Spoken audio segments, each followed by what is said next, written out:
Hi guys, my name is Amanda Rohr. I did my needs assessment on the radiology department, specifically the management team at Samaritan Medical Center in Watertown, New York. That's where I currently am working. And what's going on? There we go. So the contents of this video and PowerPoint are history, needs, applications, extensive versus intensive, conducting a needs assessment, and training. So, history. So the radiology team, prior to me being hired here, has undergone a change of hands several times. I think there was something like 4 different department directors in a short amount of time. The beginning of that was from an incident that happened when I was a senior in high school. There was a stabbing here in Watertown, and I believe the woman did die. Don't quote me on that. But she was taken to CT. They did a CT of her with the knife still in her back. The CT tech at the time took a picture of the knife in the back and sent it around to different people, and I'm sure all of you are cringing right now as I said that, because I remember cringing myself when I was a senior in high school and they were telling this story because it was a huge thing. But that original department manager was let go.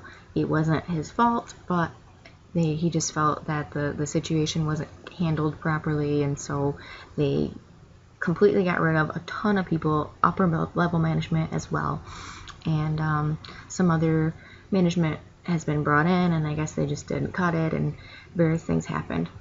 But now there's this huge mess of the radiology department that the new team is left to clean up. So some of the things I took from the Covey text as far as needs are wrong style, poor skills, low trust, and then something that I gathered just from conversations with other team members, other staff, is improper delegation of duties.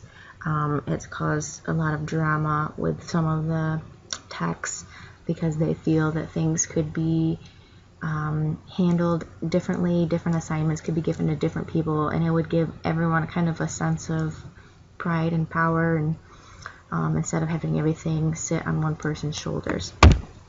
Ooh. So this can be applied to getting new equipment, which actually we are getting new equipment because the whole hospital is undergoing a huge major renovation, and of course the radiology team is getting renovated last. I mean, I don't understand that because we are surely the money makers of the hospital, but I digress.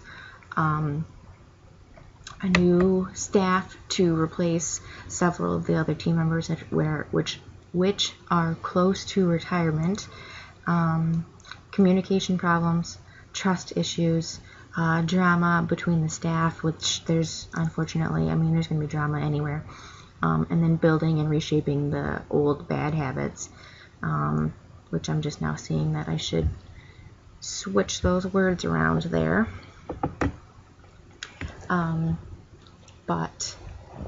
So the extensive versus intensive analysis.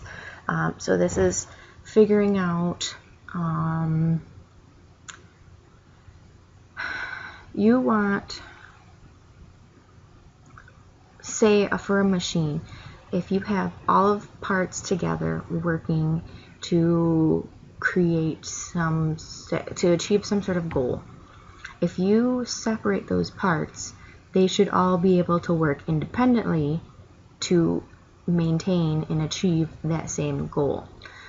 So at first glance, it kind of looks like the radiology team has that, but upon further exploration, you can see that there are other independent factors that have their own agenda in mind.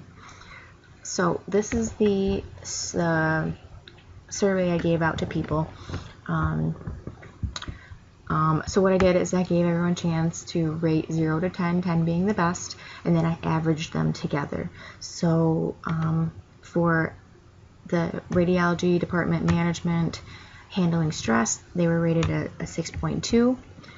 Handling staffing needs was 6. Handling conflict among the staff was 5.8. As how well they communicate with the staff, was a 6.6.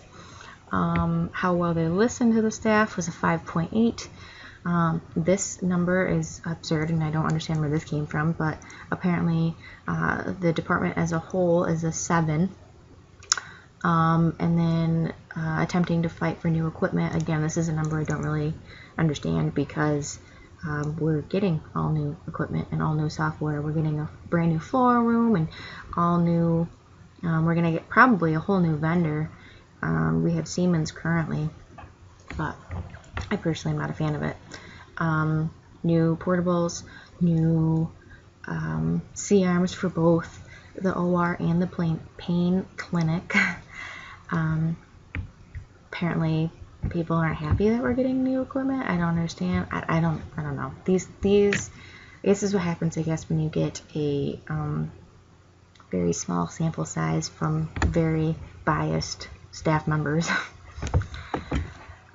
So training, this is an article I took, which I'll tell you, I believe, in the next slide, as how to assess your needs and then the steps to take to offer training. Identify the problem. We identified the problem. Obtain management support.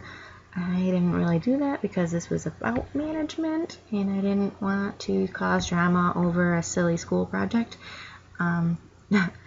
Or a real analysis. Yes, there would have to be some sort of support.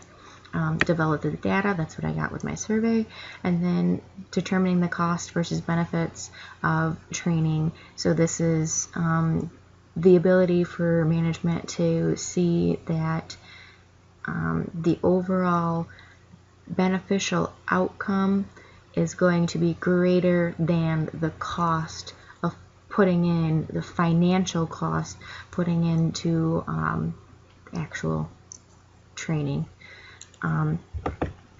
So I'm running way over my time here, but these are my works that I used. So that was the article I was just talking about. Training needs assessment, for a must for developing an effective training program, and then the Covey text. So anyway, thank you all for listening, and I hope you have a good day and a good rest of your semester.